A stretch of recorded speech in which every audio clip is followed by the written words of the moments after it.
Chapter 5. Beast from Water.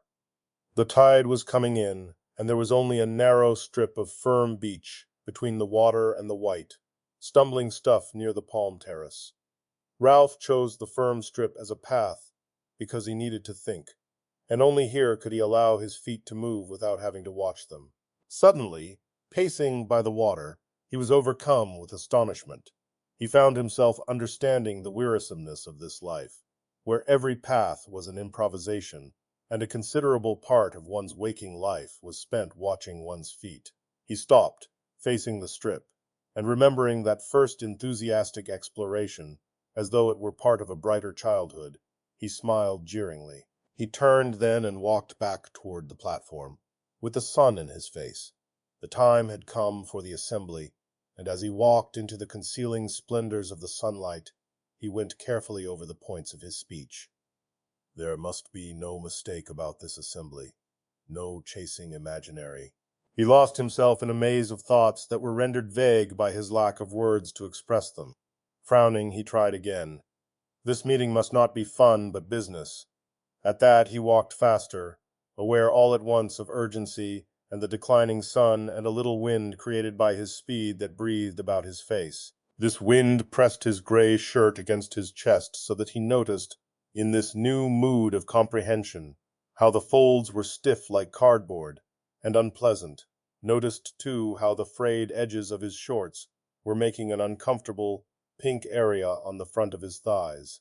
With a convulsion of the mind, Ralph discovered dirt and decay, understood how much he disliked perpetually flicking the tangled hair out of his eyes, and at last, when the sun was gone, rolling noisily to rest among dry leaves. At that he began to trot.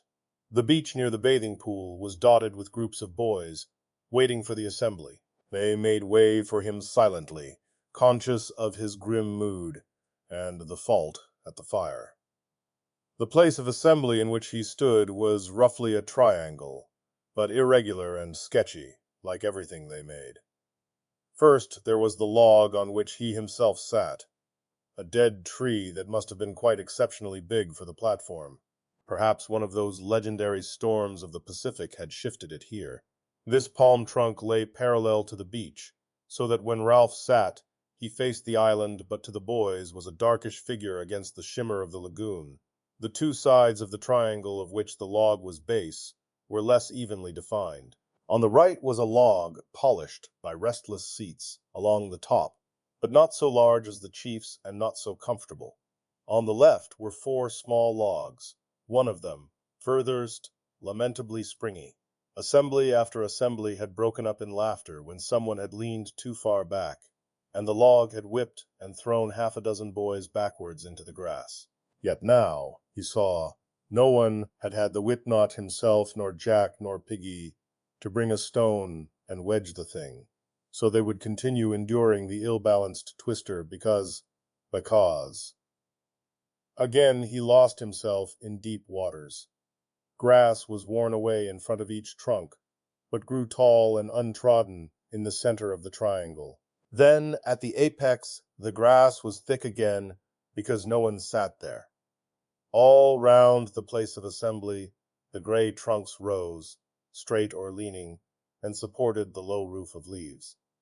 On two sides was the beach, behind, the lagoon, in front, the darkness of the island. Ralph turned to the chief's seat. They had never had an assembly as late before. That was why the place looked so different. Normally the underside of the green roof was lit by a tangle of golden reflections, and their faces were lit upside down like, thought Ralph, when you hold an electric torch in your hands. But now the sun was slanting in at one side, so that the shadows were where they ought to be. Again he fell into that strange mood of speculation that was so foreign to him. If faces were different when lit from above or below, what was a face? What was anything? Ralph moved impatiently. The trouble was, if you were a chief you had to think, you had to be wise, and then the occasion slipped by so that you had to grab at a decision. This made you think, because thought was a valuable thing, that got results. Only, decided Ralph as he faced the chief's seat. I can't think, not like Piggy. Once more that evening, Ralph had to adjust his values. Piggy could think. He could go step by step inside that fat head of his. Only Piggy was no chief. But Piggy, for all his ludicrous body, had brains. Ralph was a specialist in thought now, and could recognize thought in another. The sun in his eyes reminded him how time was passing, so he took the conch down from the tree and examined the surface. Exposure to the air had bleached the yellow and pink to near white and transparency. Ralph felt a kind of affectionate reverence for the conch, even though he had fished the thing out of the lagoon himself. He faced the place of assembly and put the conch to his lips. The others were waiting for this and came straight away.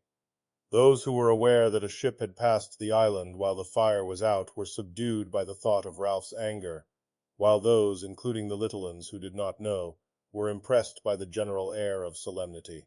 The place of assembly filled quickly. Jack, Simon, Maurice, most of the hunters, on Ralph's right, the rest on the left, under the sun. Piggy came and stood outside the triangle.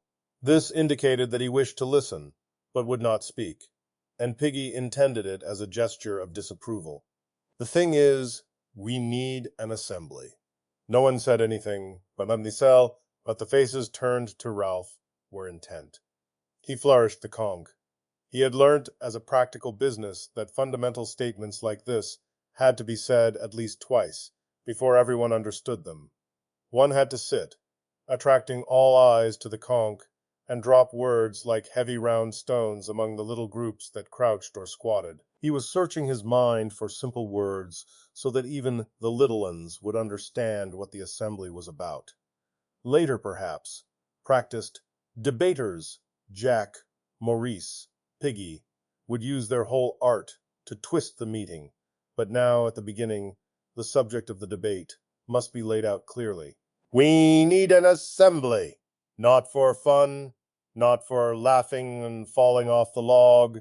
The group of little ones on the twister giggled and looked at each other, not for making jokes, or for, he lifted the conch in an effort to find the compelling word, for cleverness, not for these things, but to put things straight. He paused for a moment. I've been alone. By myself I went, thinking what's what. I know what we need, an assembly to put things straight. And first of all, I'm speaking. He paused for a moment, and automatically pushed back his hair. Piggy tiptoed to the triangle, his ineffectual protest made, and joined the others. Ralph went on. We have lots of assemblies. Everybody enjoys speaking and being together. We decide things, but they don't get done. We were going to have water brought from the stream and left in those coconut shells under fresh leaves. So it was for a few days. Now there's no water. The shells are dry. People drink from the river. There was a murmur of assent. Not that there's anything wrong with drinking from the river. I mean, I'd sooner have water from that place, the pool where the waterfall is, than out of an old coconut shell. Only we said we'd have the water brought, and now not. There were only 2 full shells there this afternoon. He licked his lips. Then there's huts, shelters. The murmur swelled again and died away. You mostly sleep in shelters. Tonight, except for Samaric up by the fire, you'll all sleep there. Who built the shelters? Clamor rose at once. Everyone had built the shelters. Ralph had to wave the conch once more. Wait a minute! I mean, who built all 3? We all built the first one, 4 of us the second one, and mean Simon built the last one over there. That's why it's so tottery. No, don't laugh. That shelter might fall down if the rain comes back. We'll need those shelters then. He paused and cleared his throat. There's another thing. We chose those rocks right along beyond the bathing pool as a lavatory. That was sensible too. The tide cleans the place up. You little uns know about that. There were sniggers here and there and swift glances. Now people seem to use anywhere, even near the shelters and the platform. You little uns, when you're getting fruit, if you're taken short, the assembly roared. I said if you're taken short, you keep away from the fruit. That's dirty! Laughter rose again. I said that's dirty! He plucked at his stiff gray shirt. That's really dirty. If you're taken short, you go right along the beach to the rocks. See? Piggy held out his hands for the conch, but Ralph shook his head. His speech was planned, point by point. We've all got to use the rocks again. This place is getting dirty. He paused. The assembly, sensing a crisis, was tensely expectant. And then, about the fire. Ralph let out his spare breath with a little gasp that was echoed by his audience. Jack started to chip a piece of wood with his knife and whispered something to Robert, who looked away. The fire is the most important thing on the island. How can we ever be rescued except by luck if we don't keep a fire going? Is a fire too much for us to make? He flung out an arm. Look at us. How many are we? And yet we can't keep a fire going to make smoke. Don't you understand? Can't you see we ought to die before we let the fire out? There was a self-conscious giggling among the hunters. Ralph turned on them passionately. You hunters, you can laugh, but I tell you, the smoke is more important than the pig, however often you kill one. Do all of you see? He spread his arms wide and turned to the whole triangle. We've got to make smoke up there, or die. He paused, feeling for his next point. And another thing, someone called out. Too many things. There came a mutter of agreement. Ralph overrode them. And another thing, we nearly set the whole island on fire, and we waste time rolling rocks and making little cooking fires. Now I say this and make it a rule, because I'm chief.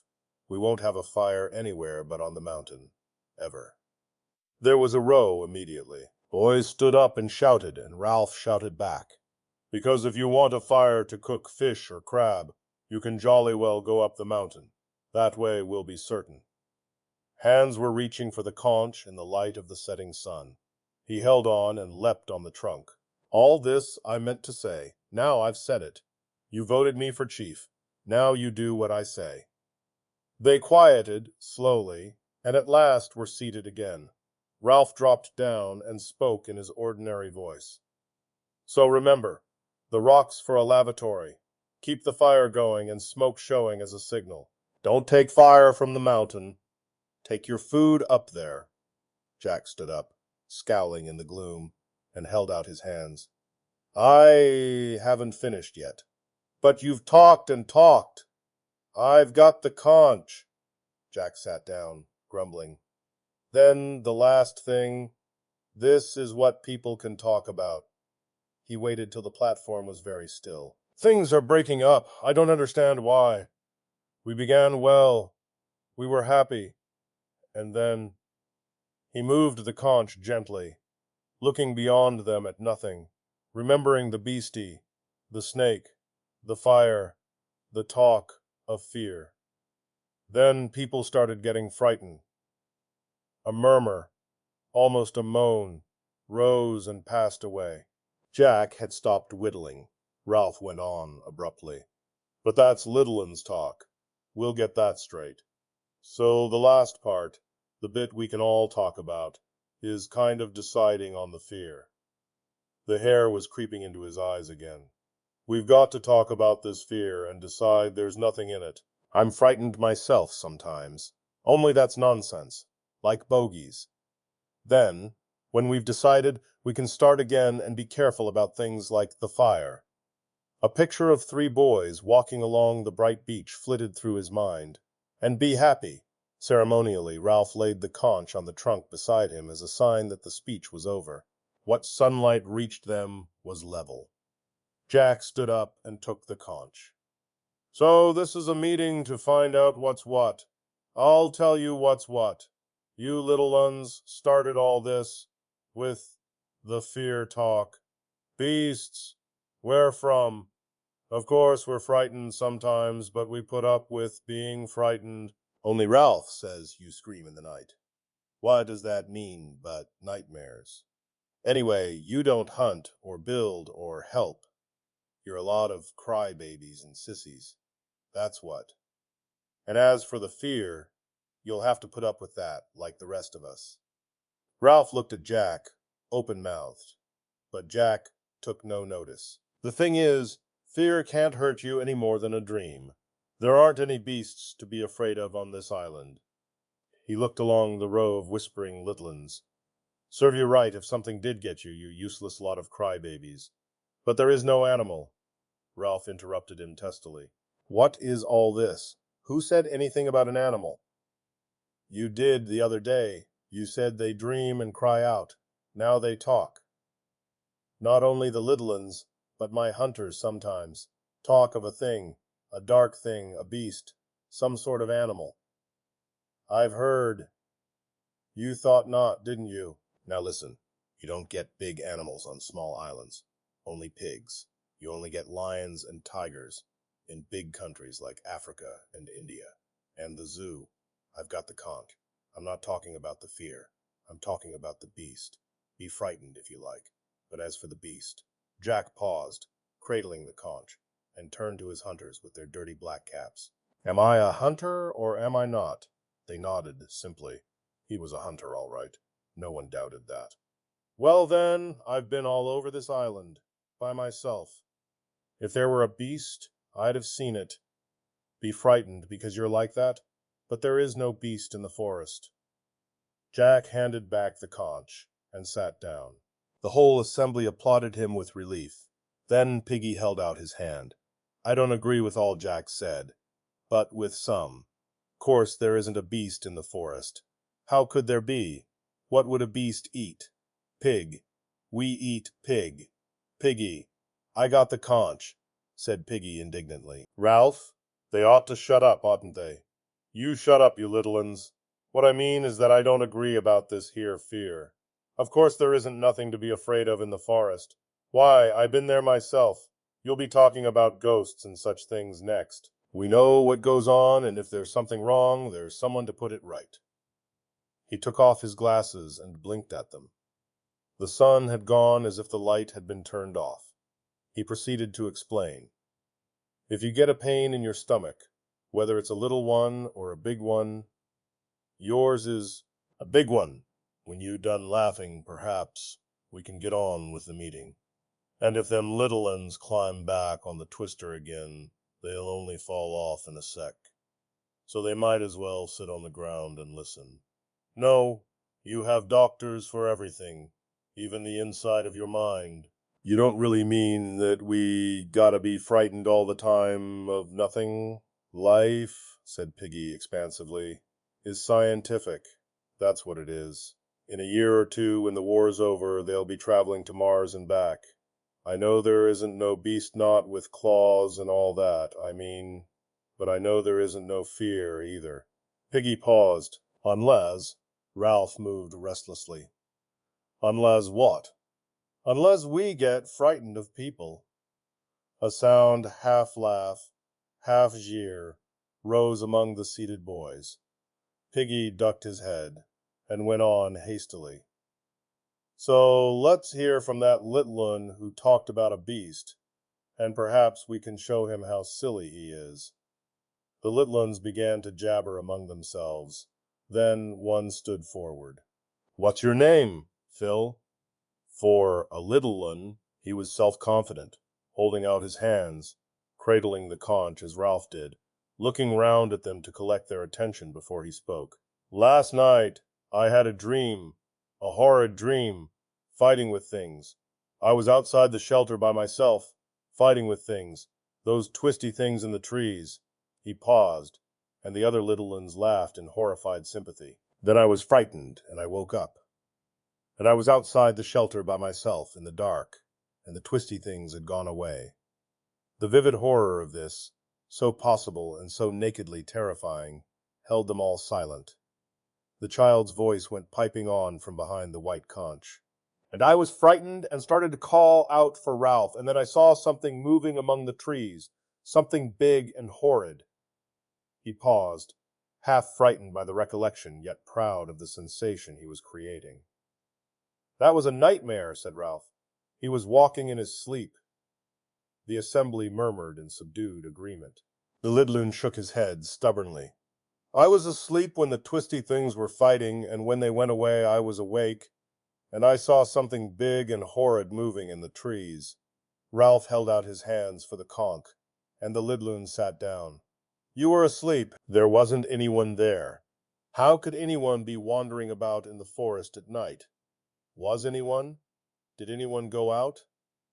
There was a long pause while the assembly grinned at the thought of anyone going out in the darkness. Then Simon stood up, and Ralph looked at him in astonishment. You? What were you mucking about in the dark for? Simon grabbed the conch convulsively. I wanted to go to a place I know. What place? Just a place I know. A place in the jungle. He hesitated. Jack settled the question for them with that contempt in his voice that could sound so funny and so final. He was taken short. With a feeling of humiliation on Simon's behalf, Ralph took back the conch, looking Simon sternly in the face as he did so. Well, don't do it again. Understand? Not at night. There's enough silly talk about beasts, without the little uns seeing you gliding about like a... The derisive laughter that rose had fear in it and condemnation. Simon opened his mouth to speak, but Ralph had the conch, so he backed to his seat. When the assembly was silent, Ralph turned to Piggy. Well, Piggy? There was another one. Him. The little uns pushed Percival forward, then left him by himself.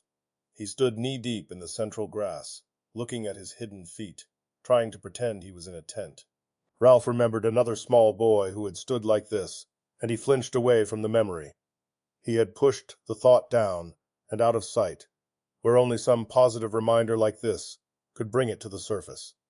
There had been no further numberings of the Litlans, partly because there was no means of ensuring that all of them were accounted for, and partly because Ralph knew the answer to at least one question Piggy had asked on the mountain-top. There were little boys, fair, dark, freckled, and all dirty, but their faces were all dreadfully free of major blemishes. No one had seen the mulberry-colored birthmark again. By that time Piggy had coaxed and bullied. Tacitly admitting that he remembered the unmentionable, Ralph nodded to Piggy. Go on. Ask him. Piggy knelt, holding the conch. Now then, what's your name? The small boy twisted away into his tent. Piggy turned helplessly to Ralph, who spoke sharply. What's your name?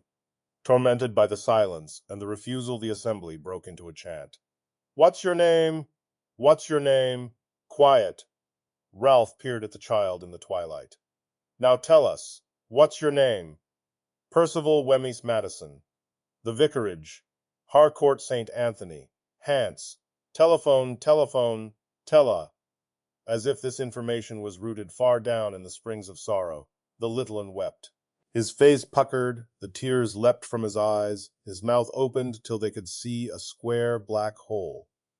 At first he was a silent effigy of sorrow, but then the lamentation rose out of him, loud and sustained as the conch. Shut up, you! Shut up! Percival Wemyss Madison would not shut up. A spring had been tapped, far beyond the reach of authority or even physical intimidation. The crying went on, breath after breath, and seemed to sustain him upright as if he were nailed to it. Shut up! Shut up! For now the little uns were no longer silent. They were reminded of their personal sorrows, and perhaps felt themselves to share in a sorrow that was universal. They began to cry in sympathy, two of them almost as loud as Percival. Maurice saved them. He cried out. Look at me! He pretended to fall over. He rubbed his rump and sat on the twister so that he fell in the grass. He downed badly, but Percival and the others noticed and sniffed and laughed. Presently they were all laughing so absurdly that the big uns joined in. Jack was the first to make himself heard. He had not got the conch, and thus spoke against the rules, but nobody minded. And what about the beast? Something strange was happening to Percival. He yawned and staggered, so that Jack seized and shook him. Where does the beast live? Percival sagged in Jack's grip. That's a clever beast, said Piggy, jeering. If it can hide on this island. Jack's been everywhere. Where could a beast live? Beast my foot. Percival muttered something, and the assembly laughed again. Ralph leaned forward. What does he say? Jack listened to Percival's answer, and then let go of him. Percival, released, surrounded by the comfortable presence of humans, fell in the long grass and went to sleep. Jack cleared his throat, then reported casually. He says the beast comes out of the sea. The last laugh died away. Ralph turned involuntarily, a black, humped figure against the lagoon. The assembly looked with him, considered the vast stretches of water, the high sea beyond, unknown indigo of infinite possibility, heard silently the saw and whisper from the reef. Maurice spoke, so loudly that they jumped. Daddy said they haven't found all the animals in the sea yet. Argument started again. Ralph held out the glimmering conch, and Maurice took it obediently. The meeting subsided. I mean, when Jack says you can be frightened because people are frightened anyway, that's all right. But when he says there's only pigs on this island, I expect he's right. But he doesn't know. Not really. Not certainly, I mean. Maurice took a breath. My daddy says there's things, what do you call 'em, that make ink, squids, that are hundreds of yards long and eat whales whole. He paused again and laughed gaily. I don't believe in the beast, of course. As Piggy says, life's scientific. But we don't know, do we? Not certainly, I mean, someone shouted. A squid couldn't come up out of the water. Couldn't. In a moment, the platform was full of arguing, gesticulating shadows.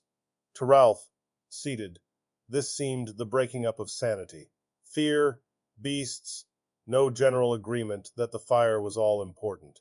And when one tried to get the thing straight, the argument sheared off, bringing up fresh, unpleasant matter. He could see a whiteness in the gloom near him, so he grabbed it from Maurice and blew as loudly as he could. The assembly was shocked into silence. Simon was close to him, laying hands on the conch. Simon felt a perilous necessity to speak, but to speak in assembly was a terrible thing to him. Maybe, he said hesitantly, maybe there is a beast. The assembly cried out savagely, and Ralph stood up in amazement. You, Simon? You believe in this? I don't know, said Simon. His heartbeats were choking him. But the storm broke. Sit down. Shut up. Take the conch. Sod you. Shut up, Ralph shouted. Hear him! He's got the conch! What I mean is, maybe it's only us. Nuts. That was from Piggy, shocked out of decorum. Simon went on. We could be sort of... Simon became inarticulate in his effort to express mankind's essential illness. Inspiration came to him. What's the dirtiest thing there is? As an answer, Jack dropped into the uncomprehending silence that followed it the one crude expressive syllable. Release was immense. Those little uns, who had climbed back on the twister, fell off again and did not mind. The hunters were screaming with delight. Simon's effort fell about him in ruins. The laughter beat him cruelly, and he shrank away, defenseless, to his seat. At last, the assembly was silent again. Someone spoke out of turn. Maybe he means it's some sort of ghost. Ralph lifted the conch and peered into the gloom. The lightest thing was the pale beach. Surely the little ones were nearer. Yes, there was no doubt about it. They were huddled into a tight knot of bodies in the central grass. A flurry of wind made the palms talk, and the noise seemed very loud now that darkness and silence made it so noticeable. Two gray trunks rubbed each other with an evil speaking that no one had noticed by day. Piggy took the conch out of his hands. His voice was indignant. I don't believe in no ghost ever. Jack was up too. unaccountably angry. Who cares what you believe, fatty? I got the conch. There was the sound of a brief tussle, and the conch moved to and fro. You gimme the conch back. Ralph pushed between them and got a thump on the chest. He wrestled the conch from someone and sat down breathlessly. There's too much talk about ghosts. We ought to have left all this for daylight. A hushed and anonymous voice broke in. Perhaps that's what the beast is, a ghost. The assembly was shaken as by a wind. There's too much talking out of turn, Ralph said, because we can't have proper assemblies if you don't stick to the rules. He stopped again. The careful plan of this assembly had broken down. What do you want me to say, then? I was wrong to call this assembly so late. We'll have a vote on them. On ghosts, I mean. And then go to the shelters because we're all tired. No, Jack, is it? Wait a minute. I'll say here and now that I don't believe in ghosts. Or I don't think I do. But I don't like the thought of them. Not now, that is. In the dark. But we were going to decide what's what. He raised the conch for a moment. Very well, then. I suppose what's what is whether there are ghosts or not. He thought for a moment, formulating the question. Who thinks there may be ghosts? For a long time there was silence, and no apparent movement. Then Ralph peered into the gloom and made out the hands. He spoke flatly. I see. The world, that understandable and lawful world, was slipping away. Once there was this and that, and now, and the ship had gone. The conch was snatched from his hands, and Piggy's voice shrilled. I didn't vote for no ghosts. He whirled round on the assembly. Remember that, all of you, they heard him stamp. What are we? Humans? Or animals? Or savages? What's grown-ups going to think? Going off? Hunting pigs? Letting fires out? And now, a shadow fronted him tempestuously. You shut up, you fat slug. There was a moment's struggle, and the glimmering conch jigged up and down. Ralph leapt to his feet. Jack, you haven't got the conch. Let him speak. Jack's face swam near him. And you shut up. Who are you, anyway? Sitting there telling people what to do. You can't hunt. You can't sing. I'm chief. I was chosen. Why should choosing make any difference? Just giving orders that don't make any sense. Piggy's got the conch. That's right. Favor Piggy as you always do. Jack! Jack's voice sounded in bitter mimicry. Jack! The rules! Shouted Ralph. You're breaking the rules! Who cares? Ralph summoned his wits. Because the rules are the only thing we've got. But Jack was shouting against him. Bollocks to the rules. We're strong, we hunt. If there's a beast, we'll hunt it down. We'll close in and beat and beat and beat and beat. He gave a wild whoop and leapt down to the pale sand. At once the platform was full of noise and excitement, scramblings, screams, and laughter. The assembly shredded away and became a discursive and random scatter from the palms to the water and away along the beach, beyond night sight. Ralph found his cheek touching the conch and took it from Piggy. What's grown-ups going to say? Cried Piggy again. Look at 'em! The sound of mock hunting, hysterical laughter, and real terror came from the beach. Blow the conch, Ralph. Piggy was so close that Ralph could see the glint of his one glass. There's the fire. Can't they see? You got to be tough now. Make 'em do what you want. Ralph answered in the cautious voice of one who rehearses a theorem. If I blow the conch, and they don't come back, then we've had it. We shan't keep the fire going. We'll be like animals. We'll never be rescued. If you don't blow, we'll soon be animals anyway. I can't see what they're doing, but I can hear. The dispersed figures had come together on the sand, and were a dense black mass that revolved. They were chanting something in Lidlands that had had enough were staggering away, howling. Ralph raised the conch to his lips and then lowered it. The trouble is, are there ghosts, Piggy, or beasts? Course there aren't. Why not? cause things wouldn't make sense.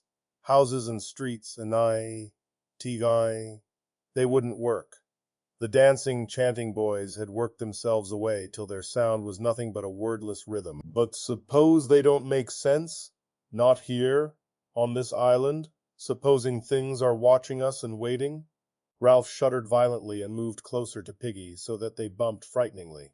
You stop talking like that. We got enough trouble, Ralph, and I've had as much as I can stand. If there is ghost, I ought to give up being chief. Hear 'em. Oh, Lord! Oh, no! Piggy gripped Ralph's arm. If Jack was chief, he'd have all hunting and no fire. We'd be here till we died. His voice ran up to a squeak. Who's that sitting there? Me, Simon. Fat lot of good we are, said Ralph. 3 blind mice. I'll give up. If you give up, said Piggy in an appalled whisper, what'd happen to me? Nothing.